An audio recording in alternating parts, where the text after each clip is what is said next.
안녕하세요. 작가와 문학에 대해 소개하는 써니제입니다. 유익하시다면 구독과 좋아요 눌러주세요. 오늘의 문학은 톨스토이의 부활입니다. 수많은 인간들은 그들이 모여 살고 있는 이 땅의 한 구석을 더럽히려고 애를 썼다. 아무것도 자라지 못하게 길을 포장해 놓고 풀을 모두 뽑아버렸으며 모든 새와 짐승을 쫓아냈다. 하지만 도시에도 여전히 봄은 왔다. 햇볕이 따사롭게 비치자 풀은 다시 살아나 가로수길이나 잔디밭은 말할 것도 없고 보도에 깔린 돌틈에서 파릇파릇 돋아났다. 참새와 비둘기들은 봄맞이 준비로 벌써 둥지를 틀었다. 이처럼 모든 창조물은 제각기 봄을 즐기고 있었다. 하지만 사람들은 여전히 서로를 속이거나 괴롭히는 일에 열중했다. 그들에게는 서로가 서로를 지배하기 위해 꾸며낸 일들만이 중요할 뿐이었다. 현재 관청소재지의 감옥 사무실에서도 중요하게 생각한 일이란 봄의 감격과 기쁨이 아니라 현재 예심 중인 죄수들을 그날 재판소에 출두시키느라 통고가 왔다는 사실뿐이었다. 그 중에서도 가장 중죄인인 여죄수 한 명은 따로 특별 호송을 해야 했다. 그래서 그 명령에 따라 아침 8시 악취가 풍기는 어두컴컴한 여죄수 감방 복도에 간수장이 들어왔다. 마슬로바, 출정이다. 한쪽 눈은 약간 사시였지만 유난히 반짝이는 새까만 눈동자는 생기에 차 있었고 윤기 없는 살결과 두드러진 대조를 이루고 있었다. 카투샤 마슬로바의 과거는 아주 평범했다. 카투샤의 어머니는 시골 귀족 노처녀 자매의 농장에서 일하던 농노의 딸이었다. 이 여자는 결혼도 하지 않았지만 해마다 아기를 낳아 시골 관습대로 영세만 받게 했다. 원치 않는 아기인데다가 일하는데 거추장스러워서 젖을 제대로 먹이지 않았기 때문에 아기들은 곧 굶어 죽곤 했다. 5아이가 그렇게 죽은 다음 태어난 아기가 카투샤였다. 먼저 간 아기들과 같은 운명에 빠질 뻔했던 카투샤는 때마침 농장에 들른 노처녀 자매의 동생인 소피아 이바노브나에 의해서 용하게도 목숨을 건졌다. 그녀는 젖소를 돌보는 여자들을 감독하러 왔다가 귀여운 아기와 함께 외양간에 누워있던 산모를 보게 된 것이었다. 소피아는 동정심을 발휘해서 갓난아기의 대모가 되겠다고 나섰다. 아기에게 영세를 받게 한 뒤 산모에게 우유를 사주기도 하고 돈도 주었으므로 아기는 간신히 목숨을 건졌다. 아기가 3살 때 엄마가 병으로 죽자 자매는 아이를 데려다 길렀다. 대모인 소피아는 마음씨가 고왔지만 언니 마리아는 엄한 편이었다. 그녀는 하녀도 아니고 아가씨도 아닌 존재로 자랐다. 바느질과 청소는 물론이고 자질구레한 부엌일과 빨래도 했으며 가끔 늙은 자매들에게 책을 읽어주기도 했다. 그녀가 15살 때 자매들의 조카인 공작이 고모집을 찾아와 지내는 동안 카투샤는 차츰 그를 사모하게 되었다. 3년 후 공작이 다시 집에 들렸다가 떠나기 전날 밤 그녀를 욕보이고 말았다. 다음 날 공작은 100루블짜리 지폐를 그녀에게 주고 훌쩍 떠났다. 그리고 한참이 지나서야 그녀는 자신이 임신했다는 걸 알게 되었다. 다가올 일을 어떻게 해야 할지 걱정하느라 모든 일에 짜증이 난 카투샤는 자매의 시중을 들면서도 고분고분 말을 듣지 않았다. 자매는 그녀를 내쫓아버렸다. 그녀는 어떤 산파의 집에 머무르다 몸을 풀어 순산했지만 산용열에 걸려 갓 낳은 사내 아이를 양육원으로 보내야 했다. 하지만 아이는 곧 죽었다고 한다. 여러 일자리를 전전하던 그녀는 결국 여자를 유곽에 팔아넘기는 뚜쟁이를 만나게 되었다. 치근거리는 남자들에게 시달리며 천한 하녀일을 할 것인지 아니면 생활이 보장되고 돈벌이도 잘 되는 창녀를 할 것인지 선택해야 했다. 그녀는 창녀의 길을 택했다. 그때부터 카투샤는 하느님과 인간의 윤리에 위반되는 죄악의 생활을 하게 되었다. 카투샤는 그렇게 지난 7년을 살았다. 유곽을 2번 옮겼고 병원에 1번 입원했다. 그녀가 26살 때 우연한 사건이 일어났다. 그 때문에 그녀는 미결 감방에 수감되어 살인범, 강도범 등 온갖 죄를 저지른 여죄수들과 함께 6달 동안 갇혀 있다가 이제 법정으로 가게 된 것이었다. 그녀를 이렇게 만든 장본인 드미트리 이바노비치 네홀루도프 공작은 그때까지 집에서 푹신한 침대에 누워 있었다. 공작댁에서 편지가 왔습니다. 하녀가 제 방에서 답장을 기다리고 있는데요. 편지는 그와 결혼말이 오가는 공작의 딸한테서 온 것이었는데 그는 그녀를 아주 불쾌하게 생각했다. 오늘 당신은 재판소의 배심원으로 꼭 참석하셔야 합니다. 어제 약속하신 전람회 구경은 함께 못 가시겠어요. 부디 잊지 마세요. 그리고 오늘 만찬에 아무리 늦더라도 꼭 와주십사 하는 어머니 말씀을 전합니다. 공녀 M. 코르차긴. 네올루도프에게는 그녀에게 당장 구원할 수 없는 중요한 이유가 있었는데 10년 전 순진한 카투샤를 유혹한 다음 버린 것 때문은 절대로 아니었다. 그 일은 까맣게 잊은 지 오래고 그 무렵 그는 어떤 유부녀와 관계를 맺고 있었다. 시간이 지나면서 유부녀와 관계는 실증났지만 그녀는 집요하게 그에게 달라붙었다. 또 다른 편지는 영지 관리인으로부터 온 것이었는데 토지 상속권을 확정짓기 위해 그가 영지로 와야 한다는 내용이었다. 한때는 하버트 스펜서의 열렬한 숭배자로서 개인의 토지 사유를 인정하지 않는다는 스펜서 이론에 감동했던 그로서는 난처한 일이었다. 청년 시절 솔직함과 결단성 때문에 그는 땅은 사유재산이 될 수 없다고 주장했을 뿐 아니라 대학 졸업 논문에도 그렇게 썼고 실제로 아버지에게 상속받은 땅의 일부를 농민들에게 나눠준 일도 있었다. 하지만 어머니에게 상속받은 유산으로 대지주가 된 지금은 전처럼 영지를 포기하든가 아니면 과거의 자기 신념이 잘못된 것이라고 인정하고 가만히 있던가 둘 중 하나를 택하지 않으면 안 됐다.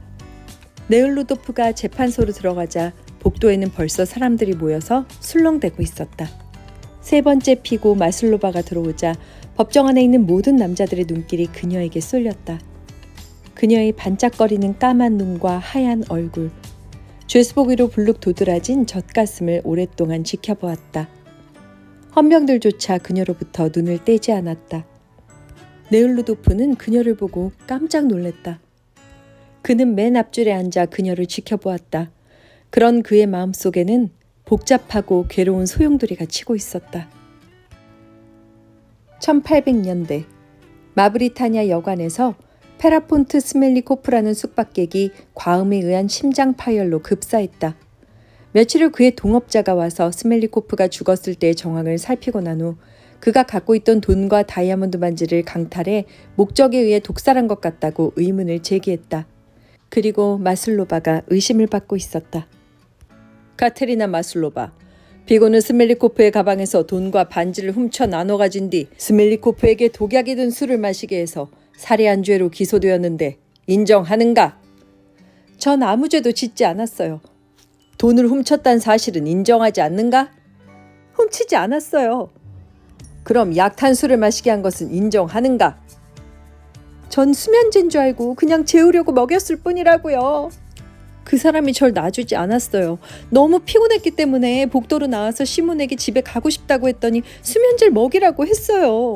반지는 그분이 저한테 줬어요. 여관방으로 돌아갔을 때 하도 못살게 굴기에 제가 방에서 나가려고 하니까 머리를 때려서 머리에 꽂았던 빗이 부러졌어요. 화가 나서 가겠다고 했더니 반지를 빼면서 돌아가지 말아달라고 부탁했다고요. 재판장은 10분간 휴정을 선언하고 급히 퇴정했다. 네올루도프는 배심원실로 돌아와 창가에 걸터 앉았다. 틀림없는 카투샤였다. 네올루도프가 카투샤를 본 것은 대학교 3학년 때 고모집에서 보내던 여름이었다. 고모집은 한적한 시골에 있었기 때문에 조용했고 그를 들뜨게 할 만한 것이 없었는데 고모들은 따뜻했고 그 역시 고모들을 사랑해서 시골 생활을 좋아했다. 그러다 우연히 이웃 마을의 지주가 아이들을 데리고 고모집에 놀러왔다. 모두들 차를 마신 뒤 집 앞 풀밭에서 술래잡기를 하며 놀기로 했다. 카투샤도 그들과 함께 하게 되었는데 네올루도프와 짝이 되었다. 도망갈 차례가 되자 카투샤는 라일락 쪽으로 갔고 그도 따라가다가 도랑에 빠졌다. 카투샤가 그에게 살며시 다가서자 무심결에 그녀의 입술에 그는 입을 맞췄다. 어머나! 그녀는 재빨리 손을 빼고 도망쳤다.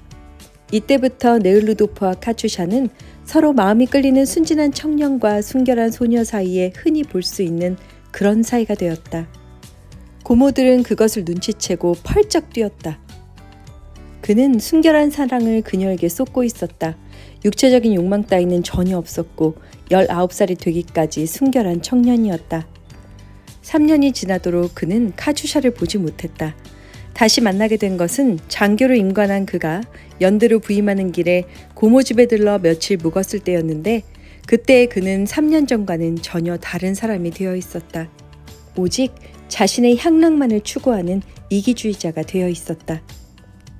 네을루도프가 고모 집에 들른 이유는 그곳이 전방에 있는 연대로 가는 길목이기도 했지만 카투샤를 한번 만나보고 싶었던 것도 큰 이유였다. 카투샤가 문을 노크하고 들어왔다. 전보다 훨씬 예뻐진 카투샤가 변함없이 순진한 눈으로 네을루도프를 바라보았다.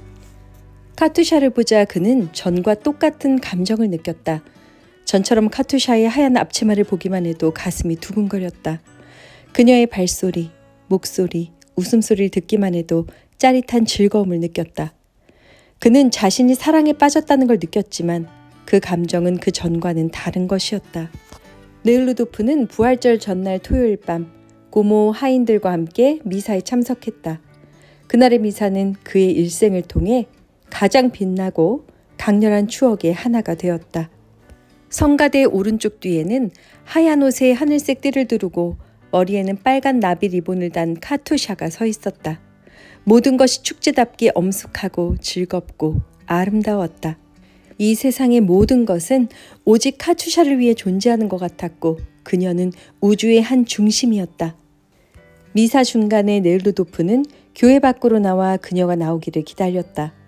마침내 미사가 끝나자 늙은 하녀 마트료와 빨간 나비 리본을 단 귀여운 카투샤가 나타났다. 그녀는 앞서 나가는 사람들의 머리 너머로 이내 그를 알아보고 그도 그녀의 얼굴이 금세 환해지는 걸 보았다. 그들은 부활절에 입맞춤을 나눴다.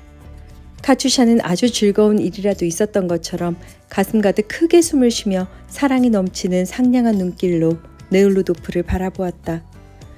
그녀의 까맣고 윤기 나는 머리카락, 날씬한 허리와 불룩 솟아오른 가슴을 단정하게 감싸고 있는 하얀 드레스, 발그스레한 뺨, 반짝이는 검은 눈동자, 모든 것이 순결한 처녀성과 순수한 애정을 내뿜고 있었다. 모든 것이 그날 밤 같은 감정에만 머물러 있었더라면 그 무서운 사건은 바로 부활절 밤이 지난 뒤에 있었다. 집에 돌아온 그는 카투샤의 가느다란 허리를 껴안았다. 안 돼요. 드미트리 이바노비치 이러지 마세요. 밤이 되자 네을루도프는 하녀방에 카투샤가 혼자 있다는 걸 알고 있었다. 타오르는 욕정에 좀처럼 잠을 이룰 수가 없었다. 그는 복도를 걸어서 그 방문 앞으로 갔다. 카투샤, 잠깐만 열어줘. 제발 부탁이야. 그는 카투샤를 번쩍 안아들고 문 밖으로 나왔다. 그리고 자신의 방으로 데리고 갔다. 내가 무슨 일을 저지른 거지? 좀 전에 나한테 일어난 일은 행복인가 아니면 불행인가? 이게 바로 사는 거야. 누구든지 다 이러는 거야. 그는 회의에 빠졌다. 이튿날 네을루도프는 고모의 집을 떠났다. 어젯밤의 기억이 너무도 생생했기 때문에 그의 마음속에서는 두 가지 감정이 서로 다투고 있었다. 하나는 관능적 사랑에 타는 듯한 추억과 어쨌든 목적을 이루었다는 쾌감이 있었다. 또 하나는 자신이 저지른 일에 대해 그녀에게 무언가 보상을 해야 한다는 죄의식이 있었다. 하지만 그는 자신이 카투샤에게 한 짓이 세상에 알려질 경우 비난받을 일만 걱정할 뿐 그녀가 얼마나 고민하고 있는지 앞으로 어떻게 될 것인지에 대해서 조금도 걱정하지 않았다. 그녀와 사랑을 마음껏 즐기지 못하고 떠나는 것이 유감이었을 뿐이다. 그의 마음속 가장 깊은 곳에서는 자신이 저지른 일이 추악하고 잔인한 짓이란 걸 알고 있었다. 하지만 계속 즐겁게 살아가려면 그 사건을 잊어버리는 길밖에 없었다. 전쟁이 끝난 뒤 고모 집에 들렀을 때 카투샤는 이미 그곳에 없다는 사실을 알게 되었다. 그녀는 그가 떠난 뒤 집을 나가 어디선가 해산을 했으며 나중엔 완전히 타락하고 말았다는 소식을 들었다. 그는 마음이 아팠다.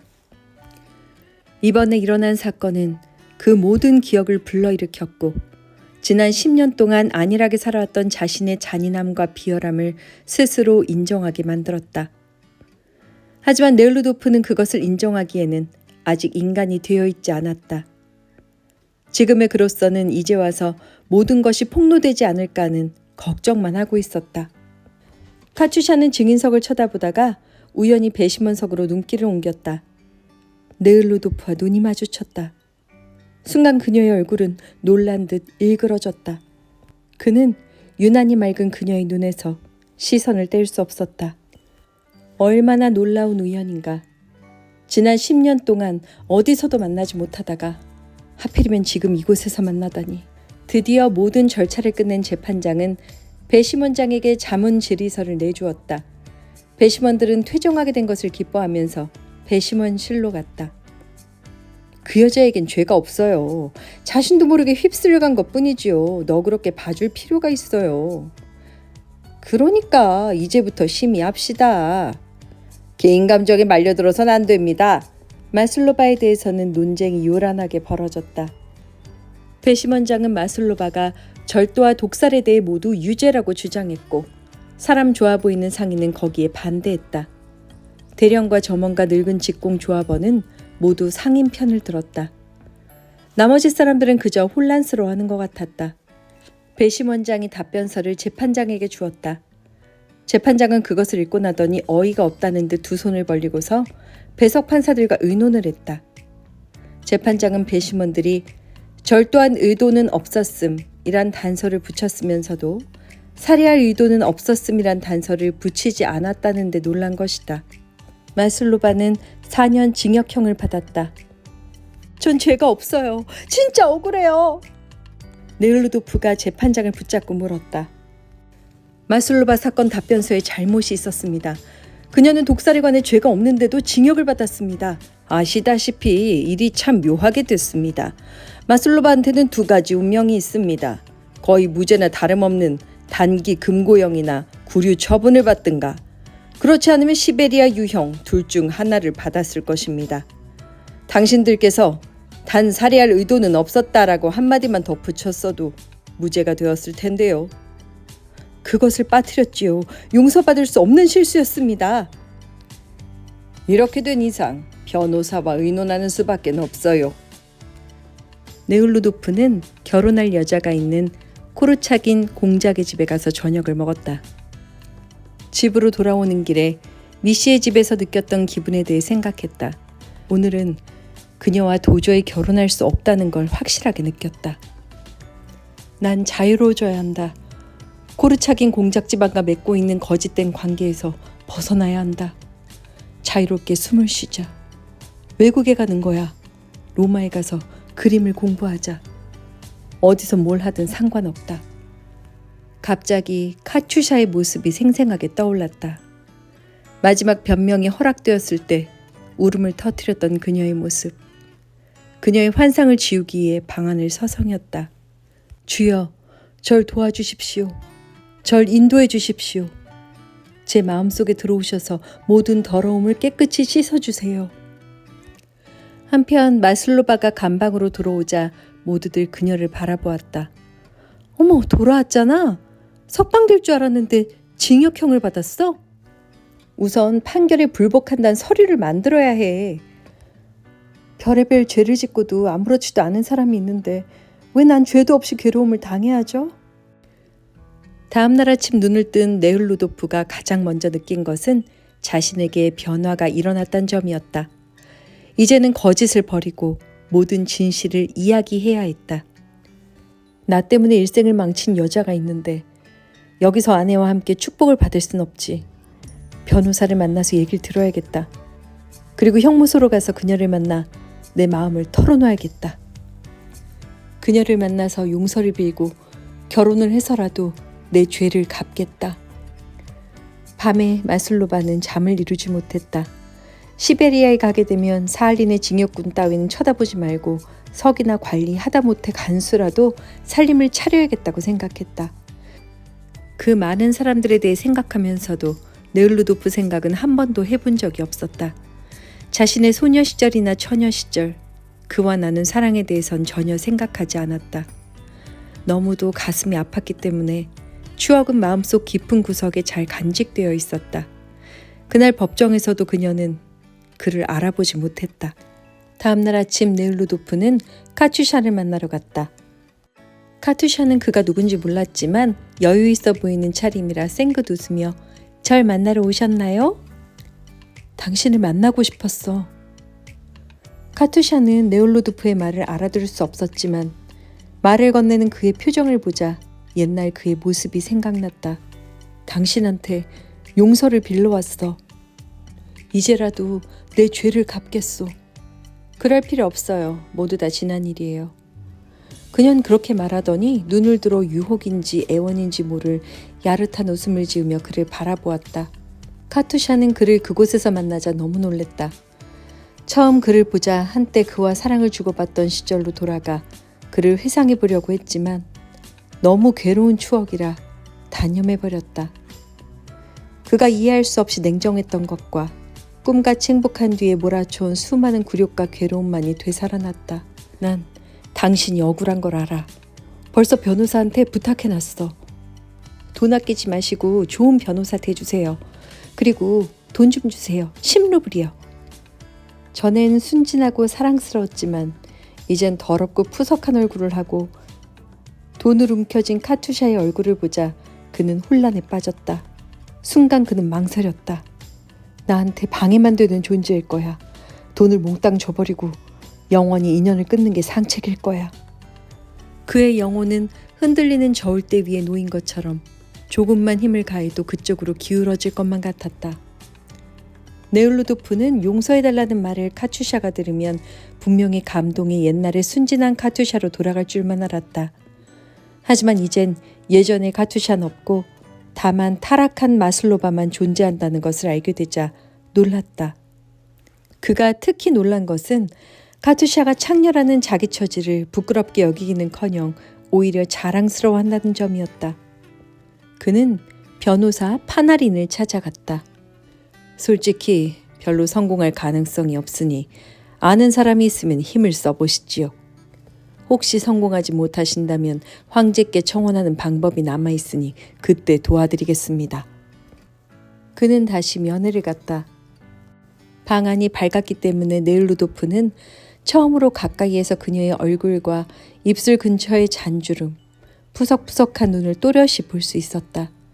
전보다 더 가엾은 생각이 들었다. 만약 상소가 실패하면 황제께 청혼할게. 내가 할 수 있는 일은 다 할게. 난 당신에게 용서를 빌러왔어. 전 죄수의 창녀예요. 당신은 귀하신 공장님이잖아요. 저 같은 사람 때문에 몸 더럽힐 필요 없어요. 제 몸값은 10루블짜리 지폐 한 장이면 돼요. 내가 얼마나 가책을 느끼고 있는지 모를 거야. 그래요? 그럼 그때는 가책을 느끼지 않아서 100루블짜리 지폐 한 장을 줬군요. 참, 그게 바로 제 몸값이었죠?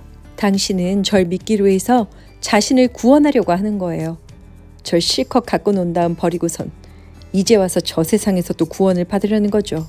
저랑 결혼하겠다고요? 차라리 목을 매서 죽겠어요. 감옥을 나오면서 네을루도프는 자신이 지은 죄를 깨달을 수 있었다. 이제야 자신이 한 여자의 영혼에 무슨 짓을 저지른 것인지 깨닫게 되었다. 지금까지는 참회의 감정을 즐기고 있었지만 이제는 무서울 지경이었다. 그녀를 버린다는 건 불가능했다. 하지만 앞으로 어떻게 그녀를 대해야 할지 전혀 생각이 나지 않았다. 감옥문을 나서려고 하는데 한 간수가 그에게 오더니 살그머니 편지 한 장을 주었다. 어떤 부인이 나리께 드리라는데요. 읽어보시면 압니다. 정치범으로 수감된 분인데 제가 그 감방 담당자지요.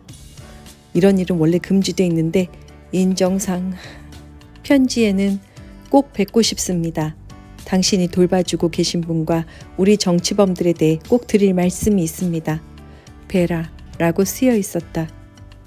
베라는 네을루도프가 대학 시절 친구들과 곰 사냥을 갔던 노브고로트 벽촌의 여교사였다. 공부를 하고 싶다고 그에게 돈을 빌린 적이 있는데 까맣게 잊고 있었다. 그런데 지금 그녀는 정치범이 되어 있었고 어디서 그의 소문을 듣고 이렇듯 도와주겠다고 나선 것이다. 다음 날 죄수들은 그를 부러운 듯이 바라보고 있는 복도를 지나면서 네을루도프는 이상한 기분에 사로잡혔다. 죄수들에 대한 동정심, 그들을 여기에 가둔 사람들에 대한 공포와 의혹, 이런 일을 태연하게 조사하고 있는 자신에 대해서도 수치심을 느꼈다. 머리를 짧게 깎은 데다가 얼굴빛이 노랗고 몸집은 여위고 자그마한 베라가 선량하고 큰 눈을 반짝이며 떠들썩하게 들어왔다. 그녀의 말 속에는 선전, 계급 타파 같은 단어가 많이 섞여 있었다. 베라는 그녀의 친구 슈스토바라는 여자에 대해 부탁을 했다. 여자는 단체원도 아닌데 보관을 부탁받았던 서류가 그녀 집에서 발견되었다는 이유로 체포되어 감옥에 갇혀 있었다. 베라는 마슬로바를 정치범으로 돌리던지 아니면 지금 감옥 병원에 환자가 많아 자벽부가 필요하니 될 수 있으면 그쪽으로 돌려보라고 충고도 해주었다.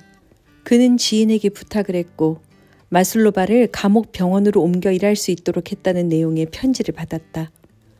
마슬로바를 병원으로 옮기는 것은 부지사 각하 말씀대로 할 수 있습니다. 그런데 본인이 싫다고 합니다, 공장님. 카투샤, 내가 전에도 말했지. 나하고 결혼해줘. 당신이 싫다고 해도 마음이 바뀔 때까지 전처럼 따라다닐 거야. 당신이 어디로 가든지 따라가겠어. 병원 일 말이에요. 당신이 원하신다면 가겠어요. 그리고 술도 다시는 안 마실게요. 그녀는 다른 사람이 되었다. 카투샤는 면회를 마치고 악취가 풍기는 감방으로 돌아 침대 위에 앉았다. 왜 울어? 실망하지 마, 카투샤. 울지 마. 그이는 내가 어딜 가더라도 따라오겠대. 그분은 지금부터 페테르부르크에 가서 구명운동을 하겠대. 그곳 장관들이 모두 친척이라나 봐. 하지만 아무리 그래도 난 그 사람이 필요 없어. 같이 살지도 않을 텐데 뭐하러 결혼을 해? 2주 뒤에는 대심원 심리가 시작될 예정이었다. 네르루도프는 페테르부르크로 가서 만일 대심원의 상소가 기각된다면 황제께 청원해야겠다고 생각했다. 유형수들은 6월 초순에 이송될지 몰랐다. 만약 카투샤를 따라 시베리아까지 갈 준비를 하려면 영지를 정리해야만 했다. 그는 땅을 전부 농민들에게 빌려주겠다는 결심을 굳혔다. 당신들이 원한다면 땅을 전부 나누어 주려고 합니다. 땅을 어떤 식으로 쓸 수 있게 해준단 말씀인가요? 싼 값으로 쓸 수 있게 빌려주는 겁니다. 정말 고마운데 저희가 그 땅값을 낼 수 있어야지요. 네을루도프는 값을 말했다. 그 고장 시세보다 훨씬 싼 값이지만 농민들은 애누리를 하기 시작했다. 결국 그곳 시세보다 3배나 싼 값으로 농민들은 땅을 빌리게 됐다. 영지에서 나올 수입이 반으로 줄겠지만 그래도 네흘루도프에게는 충분했다. 네흘루도프는 고모들에게 상속한 영지인 파노보 마을로 갔다. 그는 여기서도 땅 문제를 해결해야겠다고 생각했고 카투샤가 낳은 아기의 일도 확실히 알아볼 작정이었다. 아침 일찍 파노보에 도착했는데 고모집이 황폐하게 망가진 모습을 보고 무척 놀랐다. 그는 마을의 누군가를 찾아갔다. 물어볼 게 있어서 왔어요. 카투샤를 알죠? 아유, 제 조카 딸인데 왜 모르겠어요. 나리가 그 애를 버리셨지만 100루블 주셨으니까 그걸로 할 일은 다 하신 거예요. 그 미친년 제 말만 잘 들었으면 됐는데 좋은 자리에 취직시켰는데 주인한테 대들어서 쫓겨나고 그 다음에 또 살림 감독집에 들어갔는데 거기도 싫다고 나오고 아기는 태어난 지 얼마 안 돼서 죽었어요. 아주 잘생긴 아기였죠. 꼭 나리를 닮았어요. 먹는 게 뻔했어요. 한 가지만 먹였으니까 죽었죠. 땅은 황폐했고 농민들은 죽어가고 있었다. 그들은 죽음에 익숙해져서 거기에 맞는 생활 태도에 젖어버렸다. 그는 자신이 쿠주민스코이에서 한 일을 다시 바꿔야겠다고 결심했다. 농민들에게 일정한 금액을 정해서 땅을 빌려주되 대신 땅값을 그들의 재산으로 인정하며 그 돈을 세금 지불이나 마을의 공공사업에 쓰도록 하자는 것이었다. 가장 중요한 것은 그가 토지 소유권을 포기했다는 점이었다. 이곳 농부들은 그의 제안을 거절했다. 하지만 언짢지 않았다. 다음 날 그는 관리인을 통해 말귀를 알아듣는 농부 몇을 모았고 결론은 농민들은 지주가 내놓은 조건을 받아들이기로 합의를 보았다. 자신의 집으로 돌아온 그는 감옥에서 그리 멀지 않은 곳에 2칸짜리 검소한 아파트를 빌린 다음 카투샤가 오늘은 어떤 태도로 그를 대할지 몰라 무거운 마음으로 감옥 현관의 초인종을 눌렀다. 간수가 나오더니 카투샤는 지금 병원에서 일하고 있다고 말했다. 오늘 만난 그녀는 지난번과 아주 달랐다. 그녀의 얼굴에는 뭔가 새로운 표정이 서려 있었다. 수줍어하면서도 무언가 참고 있는 것 같았다. 그는 파노보에서 가져온 사진이 든 봉투를 주었다. 옛날 사진인데 당신이 기뻐할 것 같아서. 난 오늘 페테르부르크로 가. 당신 사건은 곧 재심이 열릴 거야. 원심 판결이 취소됐으면 좋겠어. 취소되건 말건 이젠 상관없어요. 그녀의 얼굴에는 기쁨이 가득 넘치고 있었다. 그는 그녀와 결합되었을 뿐만 아니라 이 변화를 일으켜준 하느님과 이어지게 된 것이다. 그리고 이 결합은 그에게 미칠 듯한 기쁨과 겸손한 기분을 가져다 주었다. 카투샤는 혼자 있게 되면 하루에도 몇 번이나 사진을 꺼내 정신없이 들여다보곤 했다. 그녀는 사진을 볼 때면 그때 그 시절의 자기로 돌아간 것만 같았다. 그 시절에 즐거웠던 일들, 앞으로 그와 결혼해서 행복하게 사는 모습을 상상했다. 그러다가도 자신의 망쳐버린 생일을 생각하면 정신없이 울곤 했다. 시골을 다녀온 뒤부터 그는 지금까지 자신이 속해 있던 상류 사회를 혐오하게 되었다. 하지만 카투샤를 비롯해 그가 도와주고 싶은 불쌍한 사람들을 돕기 위해서는 싫어도 그런 사람들에게 도움을 청하지 않으면 안 되었다. 페테르부르크에 도착한 그는 이모인 차르스카야 백작 부인의 집에 짐을 풀었다. 그리고는 자기와 인연이 멀다고 생각했던 귀족 사회의 한가운데로 뛰어든 자신을 발견했다. 이모는 발이 넓기 때문에 이제부터 자신이 시작할 운동에 큰 힘이 되어줄 사람이었다. 네 소문 많이 들었다. 도대체 어떻게 된 거야? 죄인을 도우려고 감옥을 찾아서 기억을 하고 다닌다면서? 거기에 소설 같은 사연이 있다면서 말 좀 해봐. 그 처년이 지금도 그렇게 예뻐? 아닙니다. 모두 옛날 얘기예요. 그냥 그 여자를 돕고 싶어서 그래요. 억울하게 유죄 판결을 받았거든요. 거기엔 제 책임도 있고요. 아니, 그 여자랑 결혼할 생각이라면서. 그러고 싶은데 여자가 싫다는군요. 이모의 남편인 백작이 데시몬의 불프와 청원위원회의 한 유력자 앞으로 편지를 써주었다. 어머나, 드미트리 공장님이시죠? 어떻게 제 이름을 아십니까? 기억하고 말고요. 전 동생들과 둘이서 당신을 사모한 적도 있는데요. 실은 부탁이 있어서 왔습니다. 감옥에 어느 여자가 수감되어 있는데 무죄라서요. 알았어요. 노력해 볼게요. 우리 집에 놀러 오세요. 용건 없이 말이에요. 데시몬에서 나온 네흘루도프는 청원위원회에서 입김이 센 보로비오프 남작을 찾아갔다. 공장님 부탁하신 것은 될 수 있는 대로 힘을 써 보겠습니다. 수요일에 네흘루도프는 데시몬으로 갔다. 카투샤 사건은 두 번째로 심의될 예정이었다. 피나린 변호사의 짧고 힘찬 변론은 그가 변론을 하는지 자기 주장을 하는지 모를 정도였다. 변론을 끝낸 파나리는 승리자 같은 웃음을 지었고 승소를 확신했다. 사건은 마지막 한 표로 결정을 보게 되었다. 하지만 그는 네흘루도프가 도덕적인 이유로 카투샤와 결혼한다는 것이 기분 나쁘다며 상소 기각을 주장하는 편에 섰다. 상소는 기각됐다. 황제께 청원해 봅시다. 여기 계시는 동안 직접 제출하십시오. 집에 돌아와 보니 마리에트가 백작 부인을 찾아와 차를 마시고 있었다. 마리에트가 카투샤의 일이 어떻게 됐냐고 묻자 상소가 기각되었다고 말했다. 네흘루도프는 감옥에서 석방된 슈스토바의 이야기를 꺼내며 애써주어 고맙다고 그녀에게 인사했다. 참, 내일 프랑스 연극을 보러 갈 참인데 내일 꼭 와주셔야 해요. 그녀는 꼭 할 얘기가 있으니 내일 밤 잠깐만이라도 와달라고 했다. 다음 날 그는 연미복으로 갈아입고 춘희를 공연하고 있는 극장으로 갔다. 대화를 하다 보니 그는 마리에트가 자기에게 꼭 할 말이 있어서가 아니라 어깨를 드러내고 매혹적인 저녁 화장을 한 아름다운 자기를 보이고 싶어서였다는 걸 깨달았다. 그녀가 추잡하다는 생각이 들었다. 모스크바로 돌아온 네흘루도프는 데시몬이 상소를 기각했다는 우울한 소식을 카투샤에게 전하려고 감옥 병원으로 달려갔다. 병원 수의가 카투샤는 병원에 없다고 했다. 조수와 그녀가 놀아나는데 화가 나 병원장이 감옥으로 돌려보냈다는 것이었다. 이야기를 듣자 처음 느낀 건 부끄러움이었다. 그녀가 변하고 있다고 기뻐했던 자신이 우스꽝스러웠다. 아니야. 내가 할 일은 양심에 따르는 것이야. 내 양심은 내가 저지른 죄를 갚기 위해 내 자유를 희생하라고 요구하고 있다. 당신에게 좋지 못한 소식을 가져왔어.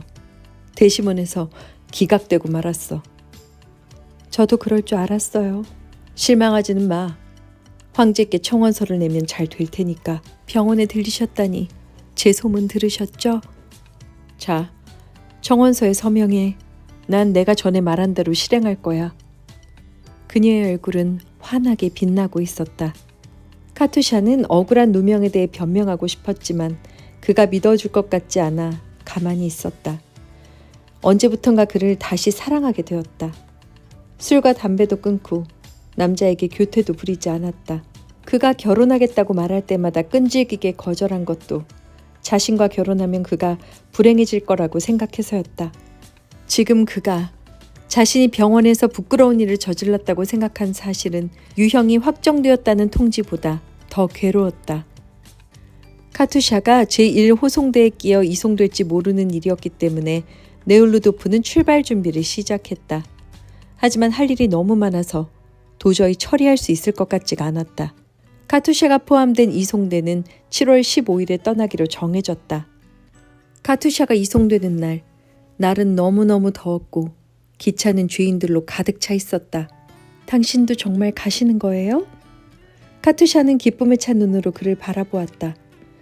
다음 열차를 타고 따라가겠어. 죄수 대열은 거의 5,000km나 되는 길을 행군했다. 카투샤는 페르미까지는 형사범들과 함께 기차와 배로 왔지만 여기서부터는 베라의 충고에 따라 그녀를 정치범 대열로 옮기려고 애쓴 네울루도프 덕분에 정치범들과 같이 지내게 되었다. 카투샤에게는 지난 7년 동안 유각에서 보냈던 음탕하고 게으른 생활보다 2개월 동안 형사범들과 감옥 생활을 한 뒤인 지금 정치범들과 지내는 생활이 더없이 즐거웠다. 비교적 좋은 음식을 먹으면서 하루에 20km씩 걷는 행군은 그녀를 건강하게 해주었고 새로운 사람들과 사귀는 일은 그녀가 지금껏 의미도 모르고 살아왔던 인생에 대한 흥미를 일깨워 주었다. 그녀가 변해가는 모습을 보는 네울루도프의 마음도 몹시 즐거웠다. 카투샤가 정치범들 쪽으로 옮기자 네울루도프도 그들을 많이 사귀게 되었다. 그들과 교제하면서 네울루도프는 정치범에 대해 가졌던 선입견을 바꾸게 되었다. 정치범 숙소는 작은 2개의 감방으로 되어 있었다. 복도에 들어서자 제일 먼저 눈에 띈 사람은 장작기비를 들고 있는 시몬손이었다. 마침 잘 오셨습니다. 꼭 드릴 말씀이 있습니다. 무슨 일입니까? 당신과 카투샤의 관계를 알고 있습니다. 그래서 꼭 말을 해야겠습니다. 실은 내가 카투샤와 결혼하려고 합니다. 그녀는 당신한테 허락받길 원합니다. 그건 내가 허락하고 말고 할 문제가 아닙니다. 그녀는 자유로운 인간이니까요. 네울루도프는 도저히 표현할 수 없는 이상한 기분에 사로잡혔다. 시몬손이 한 말은 네울루도프의 마음이 약해질 때마다 괴롭히던 카투샤에 대한 의무에서 그를 벗어나게 하는 것만 같았다. 그런데도 왠지 불쾌한 생각이 들 뿐만 아니라 괴롭기까지 했다. 카투샤, 어쨌든 당신이 결정할 문제야. 제가 어떻게 한 남자의 아내가 될 수 있겠어요. 전 징역수예요. 왜 그 사람 앞길까지 망치겠어요. 그녀는 방을 뛰쳐나갔다. 네울루도프는 여관으로 돌아왔다. 오늘 듣고 본 모든 것에 대해 가만히 생각해 보았는데 시몬손이나 카투샤와 나눈 이야기는 예상 밖의 일이었고 중요한 것이지만 그것 때문에 그다지 착잡하진 않았다. 며칠이 지나 그는 한 통의 편지를 받았다. 카투샤 사건의 결정서였다. 지령서 사본에는 카투샤의 시베리아 중노동형을 취소하고 다른 지방으로 이주형을 내린다고 쓰여 있었다. 너무나 기쁘고 중요한 소식이었다. 하지만 감옥의 형무관은 그에게 아주 냉정하게 대하면서 장관의 허가 없이는 절대로 면회할 수 없다고 단호하게 얘기했다. 감옥에서는 지금 티푸스가 유행을 하고 있었고 사람들은 파리처럼 죽어가고 있었다. 다음 날 그녀의 표정은 딱딱했다. 얼굴이 빨갛게 되었다가 파랗게 질리기도 하면서 가늘게 떨리는 손가락으로 옷자락을 붙잡고 있었다. 특사가 내렸어. 서류가 도착하는 대로 풀려날 거야. 카투샤는 할 말을 미리 준비해 두었던 것처럼 또렷하게 얘기했다. 특사를 받았지만 그 사람이 저랑 함께 살고 싶다면 그보다 더 좋은 일이 어디 있겠어요. 카투샤는 아직도 날 사랑하고 있기 때문에 내 행복을 위해 영원히 나와 인연을 끊으려고 하는 모양이었다. 당신의 희생은 이것으로 충분해요. 눈이 마주쳤고 네울루도프는 자기의 짐작이 맞았다는 것을 깨달았다. 그녀는 그를 사랑했기 때문에 그의 인생을 망치고 싶지 않은 것이었다. 그녀는 재빨리 방을 나갔다. 영국인의 재촉을 받아 네울루도프는 그와 함께 감방을 돌아보기 시작했다. 메스꺼운 냄새로 가득한 복도에 영국인과 형무관이 들어서 보니 죄수 두 사람이 마룻바닥에 오줌을 누고 있었다. 나무 침대에는 70명가량 되는 죄수들이 모두 그 위에 자고 있었다. 너무나도 비참한 상황들이 눈앞에 펼쳐져 있었다. 그에게는 또 다른 문제가 있었다.